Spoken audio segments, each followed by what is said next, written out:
Hi, good evening. After dinner po, nagala-gala muna kami sa labas. Actually, palabas na talaga kami niyan sa Central World kasi nga sabi namin kailangan naming magbilis-bilis konti kasi meron pa kami mga gagawin sa hotel. Pero, nasangit ang mga girls dito. Ayan o, nagmuni-muni pa. Yung parang may daanan nila, yun ang dinadaanan ng mga tao palabas at papasok ng Central World kasi nga lately kasi o na taon lang na etong week na pagpunta namin, dalas talaga yung ulan na halos hindi siya matigil-tigil na pinong-pino. Sa harap nga pala ng Central World, merong nakaset up na parang temple nila. Actually, hindi parang temple na merong mayroong nagdadasal. Ayan o, yung nasa likuran ko.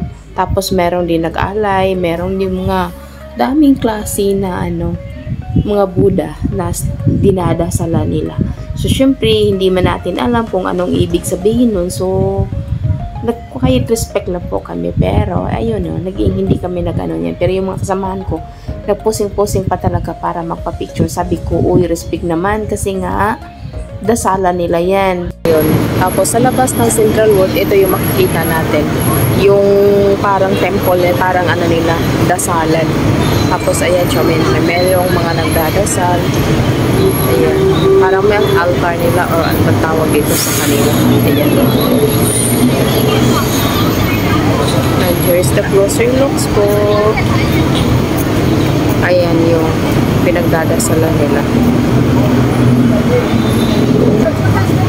And then, ayan.